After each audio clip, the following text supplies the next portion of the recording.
This video is to explain how to divide with decimal numbers. So in this first example, I paid $14.30 for 2.75 pounds of cheese. What is the cost per pound? So we would set up a division problem. Cost per pound means we're going to divide the cost by the number of pounds. So cost here is $14.30, and the number of pounds is 2.75 or 2.75. When you're dividing, you want your divisor to be a whole number, and we're going to multiply by a power of 10 that has the same number of zeros as in the decimal. So we have two decimal places here. We don't want any decimal places. So we're going to multiply by 100 because that has the same number of zeros as the number in the divisor. Whatever we do on the inside, we have to do on the outside. So we have to multiply this inside dividend by 100 as well, so that we maintain an equal problem, an equal but different problem that has a whole number outside. So 2.75 times 100 gives me 275. 14.30 times 100 moves that decimal place up twice to the right. So that gives me 1,430. I can go ahead and put my decimal behind it if I would like. I can add as many zeros as I want. And I know that my decimal and my quotient is going to come straight up. So now I've set up the problem. So now I need to divide. 275 does not go into 1, 14, or 143. So I need to think about how many times 275 goes into 1430. So if I do multiples of 275, or if I think about 250, I know 250 times 4 is 1,000. So maybe 5 times, but I'm going to check. 275 times 5 is 25. 5 times 7 is 35 plus 2, which is 37. 2 times 5 is 10. 10 plus 3 is 13. That is close, and it does not go over. And I couldn't add another group of 275 and get any closer. So I know that 275 goes into 1430 5 times. So I put the 5 above the last digit that I used when. So I put the 5 above the ones place because I used all of 1430 when dividing. And then I multiply 275 times 5 and I get 1375. So now I need to subtract. And when I subtract, I have to borrow a couple times. And I have a remainder right now of 555. And I want to keep dividing. So I'm going to keep dividing by bringing down another 0, one more digit. And I know that whatever I divide and get this time, the number will go to the right of the decimal. So 550. Let's see what 275 times 2 is.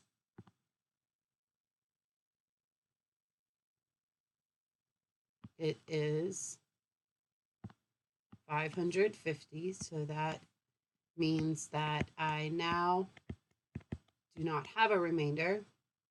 I can put another 0 in my answer because I can bring down another 0 and say 275 divides into 0 0 times. But now I have my solution, my quotient of the cost per pound. The cost per pound is $5.20. This next question says, what is the place value of the first digit in the answer? So the first digit in the answer would be the 5, and that's the ones place. So to review place value, To the left of the decimal is the ones place. Then we move into the tens. Then we move into the hundreds.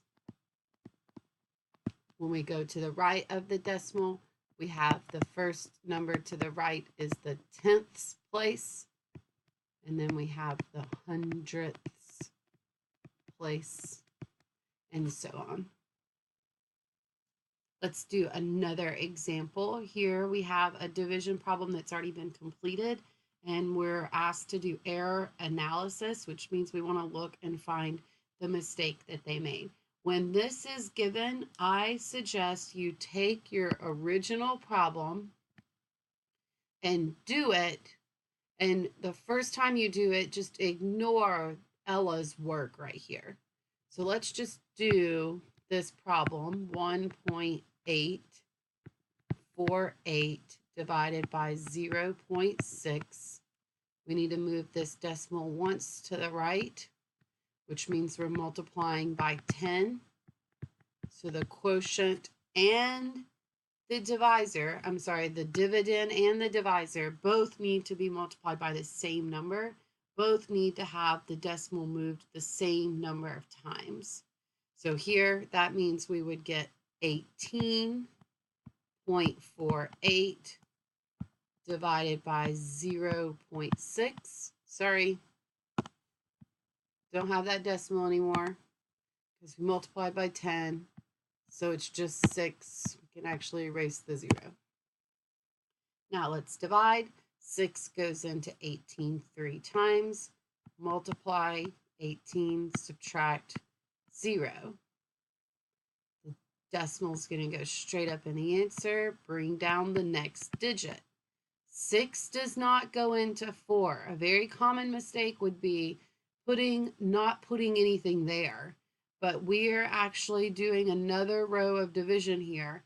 6 does not go into 4. We subtracted 18 minus 18, got 0, brought down the next digit, 4.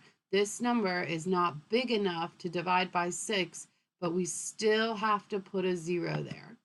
That 0 is necessary. We can still go through and say 6 times 0 is 0. Subtract, and we get 4. Bring down the next digit, which is an 8. 6 does go into 48 8 times. 6 times 8 is 48. Now we have a remainder of 0 with no more digits left to bring down. So we know we are finished with our answer.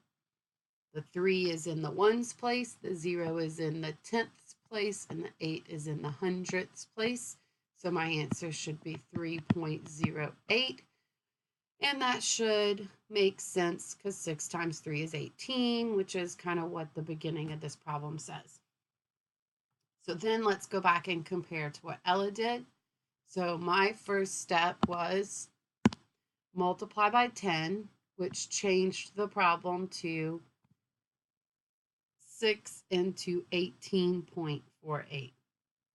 It looks like Ella got the 6, but Ella did not get the 18.48, which means she moved the decimal once in the divisor, but twice in the quotient. And we know whatever you multiply the divisor by, you have to multiply the quotient by the same thing, which means you're going to move the decimal the same number of places in both the divisor and the dividend.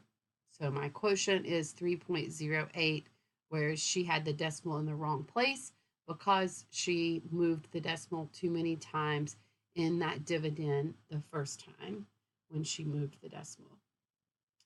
Thank you for watching.